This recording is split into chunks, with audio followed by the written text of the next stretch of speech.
page niya mismo. O, ito. Sige. Ay kasama ko pa sa Senate of the Philippines. Ang aking kaibigan, ang aking kumare, kumare daw. Senador Amy Marcos.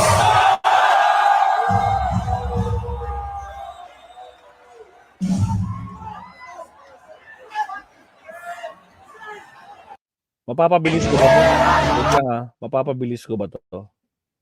Gusto ko mabilisan na yun. Pwede. 1.25. Okay, here we go. Ang aking kumare, Senador Amy Marcos. Okay. Maliit lang para hindi tayo mag-copyright.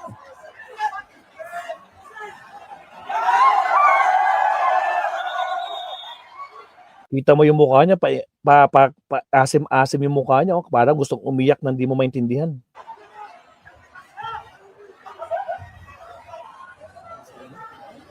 Magandang gabi po sa inyong lahat, mga mahal na kapatid. Mahal na kapatid daw. Israel, ka-Bien, ka-Ernst, ka-Agnel, lahat ng ating minamahal na kapatid.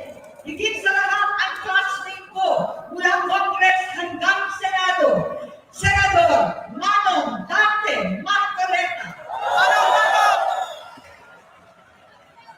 Napakahirap po ang pumunta, tumayo at magsalita sa inyong harapan. Napakahirap daw tumayo at magsalita sa harap nila, mga kabsat. O sige.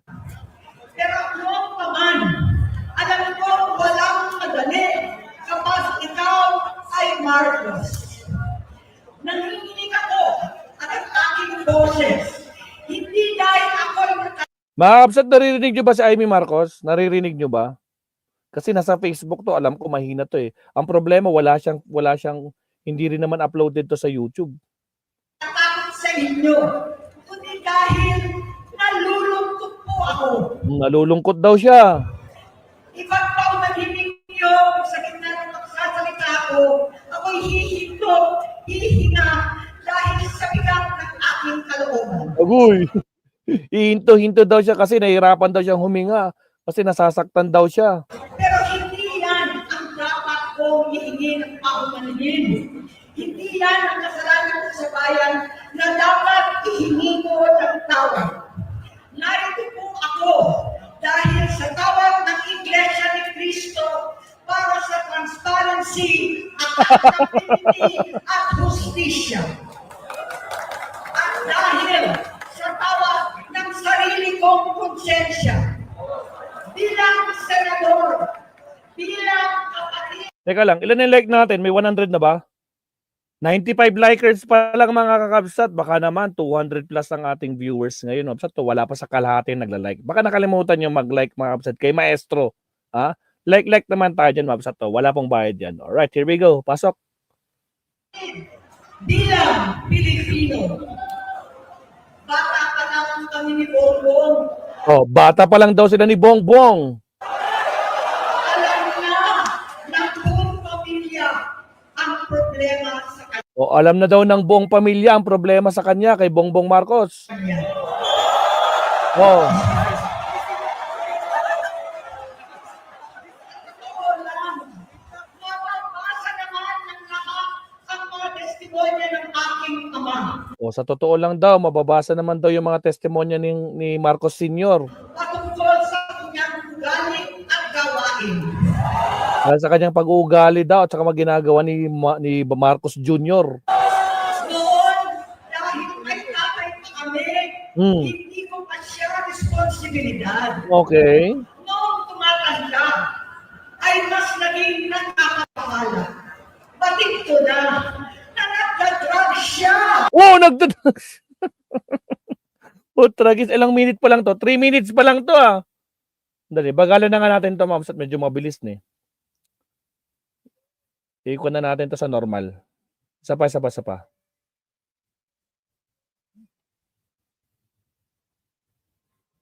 Okay. Alam na ng buong pamilya O, alam na daw ng buong pamilya. ang problema sa kanya. Ang problema sa kanya. Pinapatungan ko guys kasi alam ko maingay yung mga tao eh.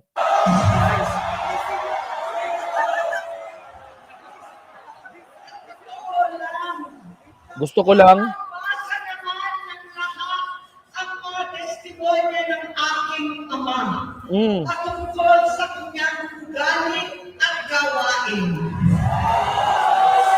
Noon, dahil may tatay pa kami, hindi ko pa siya responsibilidad. Noong tumatanda, O, nung tumatanda na daw sila, ay mas naging nakakabahala. mas naging nakakabahala daw. Batid ko na Ito na, batid daw niya. na nagda-drug siya. Oh my goodness. Wala na, desperado na. Manang Aimee, desperado ka na. Ah, Manang Aimee? Anak naman ng kamote. Ah? Pinapangiti mo na lang yung mga Duterte pero wala. Hanggang, tandaan mo, magmula doon sa hearing ni Bato, magmula doon sa mga pinalabas na video, at higit sa lahat, yung mga iba-ibang propagandang pinakuan kay Bongbong Marcos, ni isa doon walang kumagat. Ngayon, si Zaldico, wala rin kumagat. Ang akala nyo, maguhudyat yung ginawa ni Zaldico, manghihikayat sa taong bayan na makikisama. Pero wala, palyado. Ngayon, ikaw na yung pinaka-last choice nila. Ikaw na yung pinaka-last move nila. Ikaw na talaga.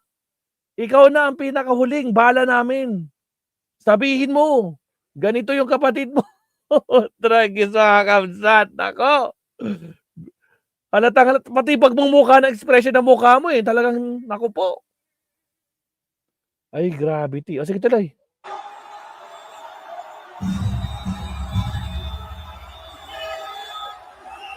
Maingay yung tao. Pamilya.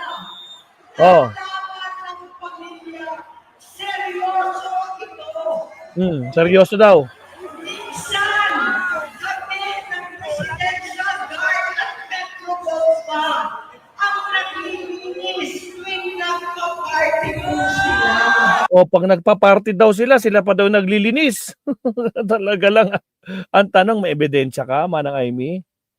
Yan lang naman tayo, di ba? Hindi lang pwedeng basta kuda ng kuda. Kailangan merong ebidensya, no? Parang Zaldico din. Kailangan may ebidensyang merong 50 million, o kaya 25 billion. Ang pinakita, maleta, walang pera. Hanggang maleta lang. Tapos hindi pa nagtutugma. Bistado kasi yung conduction sticker ng sports car, nako po, nakaregister sa isang congressman ng Daga Davao. Ano yun? Nagpictorial pa sa Davao? Walang kumagat, di ba? Macaroons? Shoutout, Kabsat. Nako po. Wala na talaga. Oo, mga Kabsat. Desperado na. Desperate. Ito na yung last move nila. Lahat ng ginawa nila, wala na. Pero ito ang sigurado bukas. Gigising tayo. Si Pangulong Bongbong Marcos pa din ng presidente. Yan ang sigurado natin bukas. Wala na. Sasabihin nila, Maharlika, walang uuwi. Putragis, walang uuwi. Pinauwi na nga sila, oh. Tama na. May post. May naka-live si Kon ngayon.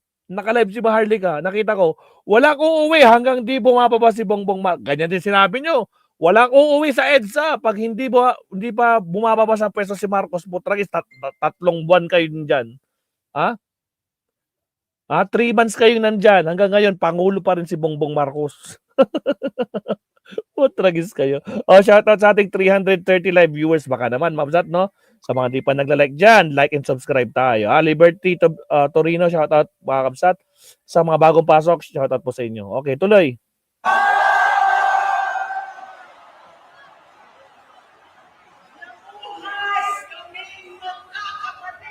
Namuhay daw silang magkakapatid. Ibang bansa. Namuhay sila sa ibang bansa, sa Hawaii. Kami lang. O sila lang. Kinumbinsi ko pa si Bongbong. O kinumbinsi daw niya si Bongbong Marcos. Pakasalan mo na si Lisa. Pakasalan daw niya si First Lady Lisa. Naisip ko noon, kapag nag-asawa siya, Oh. malalaga Pero ito nakakatawa, Mabsat, no? Putragis, yung statement niya, lahat ng, yung buong statement niya dito, Mabsat, parehas na parehas, binabasa niya. Putragis. Meron silang script, mga kabsat. Nakita nyo ba? Meron siyang script yan, no? Nako. Pilipino. Kita nyo ba? May script. Nabuhas kaming magkakapatid sa inyo. Oh, di ba? May script, di ba? May script. Kami-kami lang. Kinumbinsi ko pa si Bongbong. Oh, kinumbinsi daw niya si Bongbong, mga kabsat. Pakasalan mo na si Lisa. Pakasalan si Lisa. Naisip ko noon, kapag nag-asawa siya, malalagay niya sa tahimik at magkakaroon ng direksyon. Ang laki ng pagkakamali ko. Oh, malaki daw pagkakamali niya. Gandaan mo yung script mo, ha? Gandaan mo yung script mo, Amy Marcos. Mas lumala ang kanyang paglulong. Mas malala daw yung pagkalulong daw ni Bongbong Marcos. Magkalulong sa droga. Hala! Gumanon yung mga tao, yung mga ANC, o ano na. Kaya nga, Danzenum, ito na yung last move nila. Wala na, desperado na. Kasi lahat ng mga pinaggagawa nilang paninira kay Pangulong Bongbong Marcos, walang kumagat. Ganun lang yun. Di ba? Wala na sila. Ito na yung pinaka-last move nila. Amy Marcos, ikaw na talaga pinakahuling bala namin. Lahat ginawa na natin. Magmula kay Bato de la Rosa, magmula kay Agent Morales na pinagyayabang nila, nagmula dito sa mga fake video na hindi naman kinagat ng taong bayan, no? At kung ano pang mga drug test na sinasabi, hair follicle test ka. Lahat na sinabi na nila. Kaso walang kumakagat. No? Ikaw na lang talaga. Ito yung rini-request ni Harry Roque. Kung talagang para sa Duterte ka, Amy Marcos, ilaglag mo na yung kapatid mo. Ito na.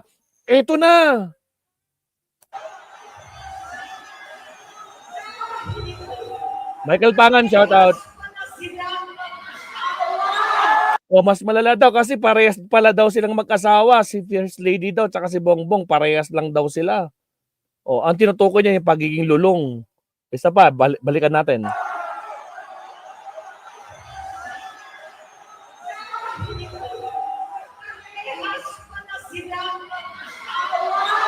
Parehas silang mag-asawa daw. Sabi dito ni Wawa, binangga kasi ni PBBM ang malalaking sindikato ng gobyerno, kaya naglalabasan ng mga nakinabang. Iyon nga. Kaya nga, di ba, sinabi ni Boying, lahat ng mga nakinabang na mga kaalyado ng Duterte, tingnan nyo, hindi na sila abutin ng Christmas. Ang problema, baka mangyari, tulad ng ginawa ni Bato, nag-announce si Boying, ang problema, ngayon si Bato, hindi natin alam kung nasaan, nawawala si Bato. Di ba, Trixie Villa, shout out, madam. Di ba? Ngayon, pinangalanan niya, Bong Revilla, Joel Villanueva, si Jingo Estrada, si Nancy Binay, si Chis Escudero. Pinangalanan ni Rimulya, mga kapsat. Putragis, 1 buwan na lang itatagal nila kung hindi kulong sila. Habang nililitis sila. Kasi non-bailable yung kaso nila eh. Plunder. Di ba? Hindi lang yun. Ang dami pa. Basta kakasuhan sila. Shout out, Naomi Chin. Ayan, nagbabalik na yung account ni Naomi Chin, no? Nako po, watching from Hong Kong. Good evening, Leslie. Mega love shout out sa mga bago. 400 live viewers sa mga di pa po nagla-like dyan. Like and subscribe naman tayo dyan, mabsat. Nang lalambing ng si Maestro. Baka naman, like and subscribe tayo, mabsat. Ito, si Manang Amy, wala na. Manang Amy, ikaw na talaga ang pinaka-last na bala namin. Parang awa mo na, ilaglag mo na yung kapatid mo. Kasi ginawa na namin lahat. Wala na kaming kayang kuan, wala na kaming maisip. Ikaw na lang talaga. Sige, pasok, Amy.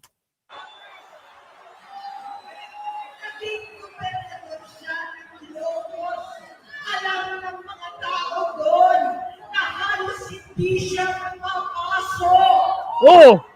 Hindi daw papasok. Kumprontahin ko siya ay nagsasabi siyang magbabago na siya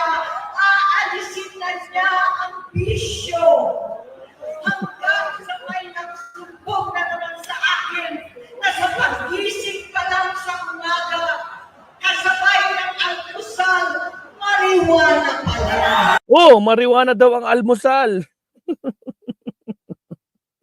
Ay, grabe na. Tinodo na mga kakabsat, tinodo na. Oh, tinodo na mga kabsat. Lahat gagawin nila na mapabagsak lang si Pangulong. Ito naman si Amy Marcos, kapatid niya mismo, no? Ewan natin kung kapatid ba talaga niya to, no? Anak ng kamote. Wala na mga kabsat. Ang tanong, sinong naniniwala kay Amy Marcos? Press 1 sa mga naniniwala. Hindi, press 2 pala. Sorry. Press 2. May nag-press 1 na eh. Press 2 sa mga naniniwala kay Amy Marcos. Press 1 sa mga hindi naniniwala. Alak ng kamote. Eh, mga DDS, pasok kayo. Ha? O, press 2 sa mga naniniwala kay Amy Marcos. Sa mga naniniwala, press 2. Sa mga hindi naniniwala, press 1. Dito kay Amy Marcos. O, putragis. O, kitang-kita mo, Manang Amy? Nakita mo yung mga nag-press 1 dyan? Ay, nakikita nyo ba? Hindi pa nakikita. Pakita natin. Ayan, o. Ayan, o, yung chat box. Nakita mo yung chat box sa gilid, o. Sa baba. O, Polongges, may kalab shoutout, kabsat. Wala na talaga. Desperado na sila. Wala na. O, sige, tuloy.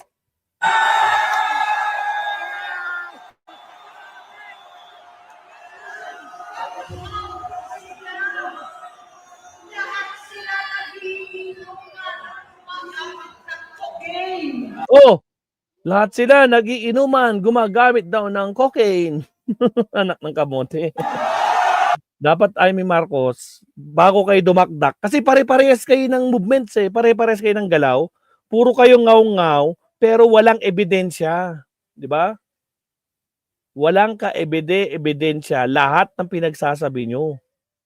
Mayroon kayong ebidensya, peke pa, AI pa.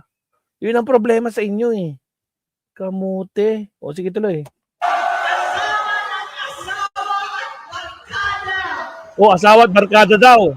Tulad ng ama ko, kinastigo ko ang mga barkada niya. Ang nasirang si Bongdasa, si Edwin Cruz, Oh, Bongdasa. Indigo, Tony Boy, Sam Anton, alam po ninyo yan. Paano? Nagre-resign na sa takot ang mga pulis nila at staff dahil sa lumalalang bisyo. Inayos ko sila dahil gusto niyang ituwid ang buhay niya. Gusto niyang mag-vice-presidente. Hindi siya pinalad at lalo nagkaroon ng oras para sa bisyo. Simula noon, naging malabo sa amin ang lahat. Kaysa mag-away, bigla na lamang lumayo ang loob namin sa isa't isa. Noong 2016, kasabay ng kampanya ni dating Pangulong Duterte laban sa droga, lumabas ang pangalan ni Bongbong sa listahan. Ano daw? Di ba sinabi ni Digong, wala sa listahan si Bongbong Marcos. Ngayon, sasabihin mo, si Digong na nagsabi noon. Allah, binabalik niya 2016, mga kabsat, oh. Ay nako, Manang Amy. Kaya nga pinagtatawanan na lang tayo kasi walang kumakagat. Ngayon, binabalik mo doon? Allah? Are you sure? Putragis tuloy. Nakasama siya sa listahan ng mga celebrities, mga artista, Maricel Soriano at iba pa. O ma'am. Maricel Soriano daw, kabsat. Nako po. Sinan po kinausap si Pangulong Rodi. Halos manikluhod ako. Sinabi ko ayon sa kapulisan, dapat unahin, usigin ang mga pusher at saka na lamang sagipin ang mga user. Naligtas si Bongbong. Labis ang takot ko at pag-aalala. Kinausap ko siya at nagsabi siyang talagang siya ay nagbabago na. Muli at lagi, hindi ako nawalan ng pag-asa. Ako'y naniwala ulit. Mula noon ang ko na lang na balita tungkol sa kapatid ko ay regular na magpapadoktor. Kaya kumahan pa naman ako. Inisip ko, totoo, dahil nakopera na ang tuhod niya sa gout. Siguro, totoo na ito. Hanggang nito, nalaman ko na tuloy ang paggamit niya sa mga party na karapalan ng hahain ng droga. Pinagmamalaki pa ng mag-asawang kaya nila ang microdosing ng cocaine. Hati-hatiin daw para 4 na beses sa isang araw. Hindi mabilis. Ang pagpapadoktor, pinalabas nila ang pag-stem cell. Nagpapalitan ng dugo, nagpapa-blood transfusion. Kayang-kaya raw, hindi ko maintindihan ang pinagsasabi. Noong 2021, kahit papano, nakikita kami at nagkakausap. Sumumpa siya sa akin talagang hinintunan niya. Naniwala ako kasi sabi niya, gusto niyang tumakbo. Ang sabi ko, tutulong ako sa abot ng aking makakaya. Ipinakilala ko si Bongbong kay Inday. Naging magkatandem sila.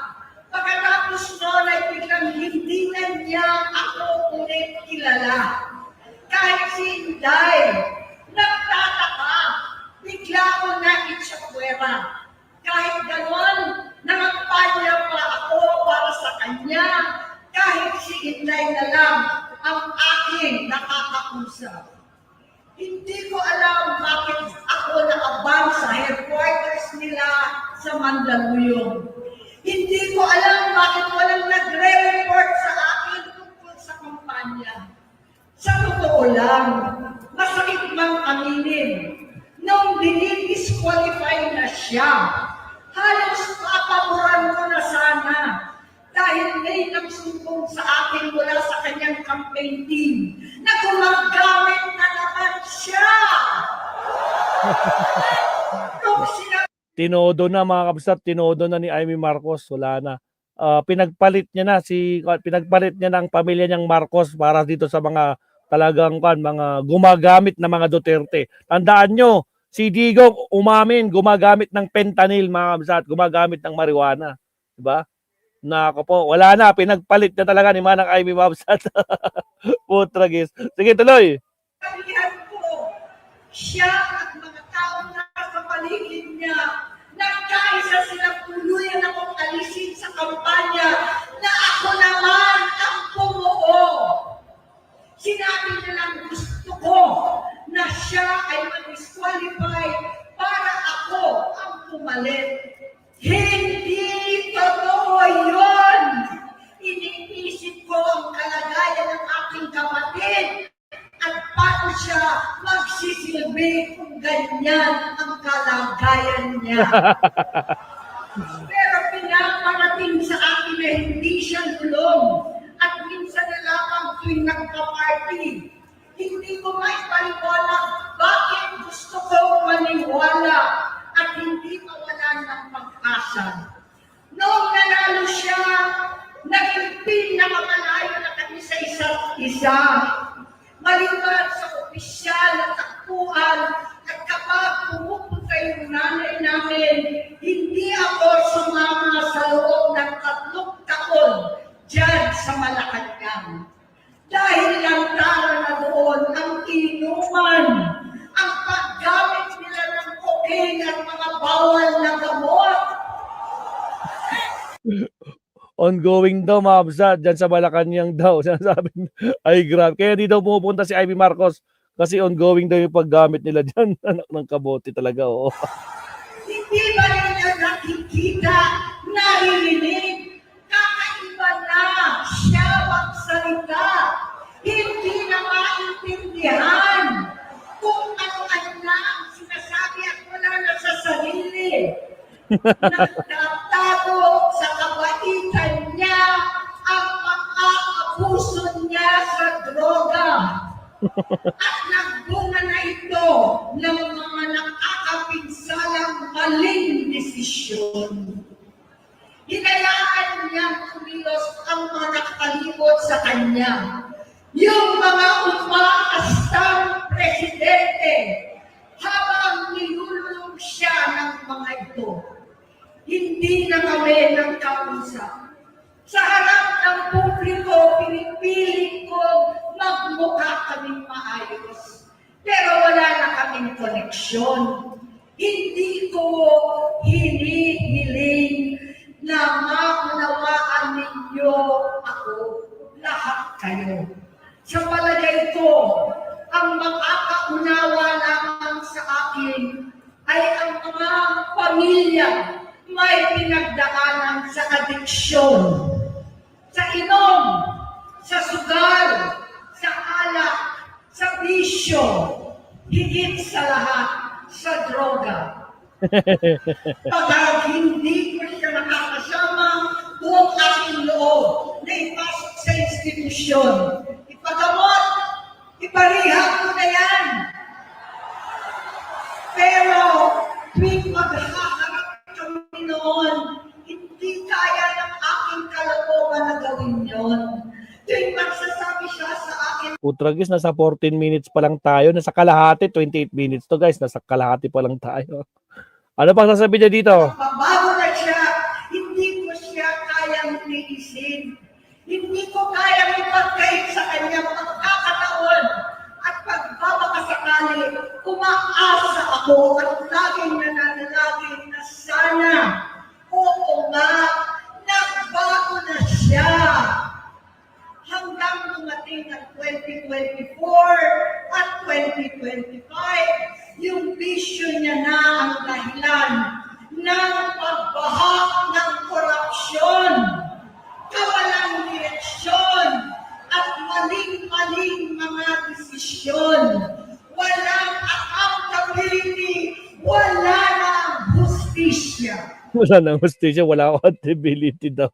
Kaya nga, nako po, magpapasko sa kulungan, yung mga korap na yan. O, takot at takot yung mga kaalyado nyo, di ba? Mga allies ng Duterte. Takot na takot. Kasi ubos, lagas. Lagas ang minority, mga kabsat. Wala na. Wala na talaga. Desperate mood mo si Mabsat. Mukhang wala rin ng silbi Mabsat to, yung mga ibang, hindi ko to napanood ng buo Mabsat, no? Sabay-sabay natin to pinapanood. Pero punta na natin si Attorney Claire Mabsat. Meron siyang sinabi dito si Attorney Claire. Punta natin si Attorney Claire Mabsat. Pero bago yun, mag-countdown muna pa na tayo. Again, sa mga bagong pasok, shoutout sa naiwan, 300+. Huwag kalimutan mag-like and subscribe. Maraming salamat po. Subtopic tayo.